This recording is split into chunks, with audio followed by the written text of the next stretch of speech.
Hello everyone, royal kitchen कट्टा या YouTube चॅनेलवरती तुमचं मनापासून स्वागत आहे। आज आपण जाळीदार ढोकळा कसा बनवायचा ते बघणार आहोत।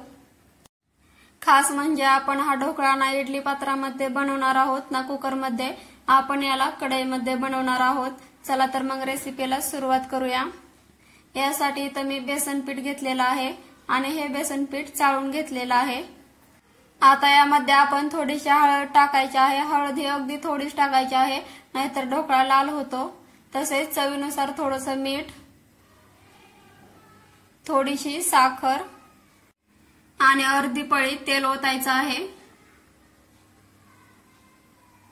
आता यामध्ये थोडं थोडं पाणी ओतून हे बॅटर आपल्याला बनवून घ्यायचं आहे। इथं आपल्याला पाणी हे थोडं थोडं करूनच ओतायचं आहे।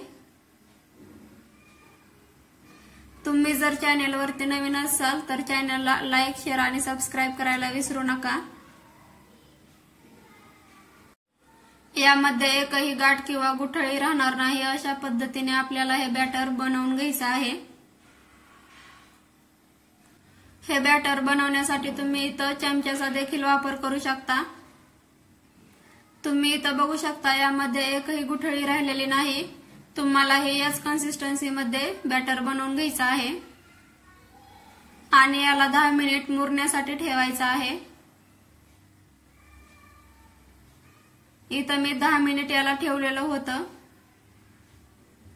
आता आपण यामध्ये इनो टाकून घेऊया। इथं आपल्याला बेकिंग सोडा टाकण्याची काहीच गरज नाही, फक्त इनो टाकायचा आहे आणि इनो ऍक्टिव्ह होण्यासाठी आपण यावरती पाणी ओतून घ्यायचं आहे आणि हे बॅटर मस्त असं मिक्स करून घ्यायचं आहे।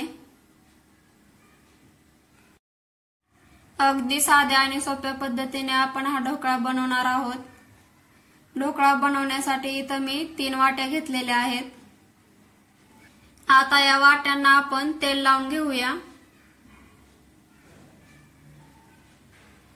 तेल लावल्यामुळे ढोकळा हा सहज निघतो, खाली चिकटत नाही। तुमच्याकडे जर या आकाराच्या वाट्या नसतील आणि मोठ्या आकाराची एकच वाटी असेल तर तुम्ही त्यातही ढोकळा बनवू शकता। आता हे बॅटर आपण या वाट्यामध्ये ओतून घेऊया आणि हे बॅटर फक्त अर्ध्या वाटीपर्यंत आपल्याला ओतायचं आहे, कारण ढोकळा हा नंतर फुगतो आणि जर आपण वाटी भरून हे बॅटर ओतून घेतलं तर ढोकळा हा वाटीच्या बाहेर जातो। त्यामुळे अर्ध्या वाटीपर्यंत आपल्याला हे बॅटर ओतून घ्यायचं आहे। ढोकळा हा आपण कढईमध्ये बनवणार आहोत, त्यामुळे इथे मी कढई घेतलेली आहे आणि त्यामध्ये एक स्टँड ठेवून घेतलेला आहे। आता यावरती आपण या वाट्या सेट करून घेऊया। कढईमध्ये मी पाणी ओतून घेतलेलं आहे, तुम्ही मीठही टाकून घेऊ शकता आणि यावरती आपल्याला एक ताट ठेवून घ्यायचं आहे। यामधली वाफ बाहेर जाणार नाही, अशा पद्धतीने आपल्याला हे ताट झाकून घ्यायचं आहे। आता आपण फोडणी तयार करून घेऊया। यासाठी इथं मी पातेल्यामध्ये तेल ओतून घेतलेलं आहे। आता आपण यामध्ये अर्धा चमचा मोहरी टाकून घेऊया। मोहरी तडतडली की यामध्ये कढीपत्त्याची पाने टाकायची आहेत। तसेच 2-3 मिरच्या कट करून घेतलेल्या आहेत। तुम्ही इथं मिरच्याचे बारीक तुकडे जरी करून घेतले तरी देखील चालेल। आता आपण यामध्ये 1 ग्लास पाणी ओतून घेऊया आणि यामध्ये 1 चमचा साखर टाकून घेऊया।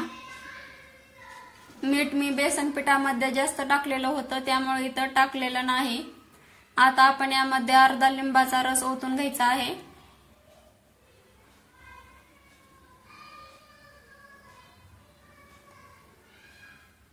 आता याला आपण 2 मिनिट हलवून घेऊया आणि गॅस बंद करून घेऊया।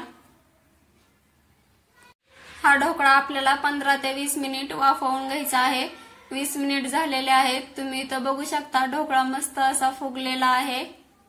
आता याला आपण सुरीच्या साहाय्याने चेक करून घेऊया। तुम्ही इथं बघू शकता सुरीला अजिबात चिकटत नाही, म्हणजे आपला ढोकळा बनलेला आहे। आता यावरती आपण जी फोडणी तयार करून घेतली होती ती ओतून घ्यायची आहे आणि 3 ते 4 मिनिट याला असंच ठेवायचं आहे। ढोकळा हे पाणी शोषून घेतं आणि आपला ढोकळा चांगला मस्त जाळीदार बनतो। 4 मिनिटानंतर तुम्ही इथं बघू शकता ढोकळ्याने सगळं पाणी शोषून घेतलेलं आहे आणि मस्त फुगलेला आहे। चाकूच्या मदतीने या ढोकळ्याच्या कडा लूज करून घ्यायच्या आहेत, त्यामुळे आपला ढोकळा सहज निघतो। तुम्हाला ढोकळा बनवायचा असेल आणि तुमच्याकडे जर इडली पात्र किंवा कुकर नसेल तर तुम्ही अशा पद्धतीने कढईमध्ये सुद्धा ढोकळा बनवू शकता, तोही एकदम जाळीदार। आता याला आपण प्लेटमध्ये काढून घ्यायचा आहे। तुम्ही इथं बघू शकता सहज निघतो, अजिबात खाली चिकटत वगैरे नाही। आता अशाच पद्धतीने इथं मी सगळे ढोकळे काढून घेणार आहे।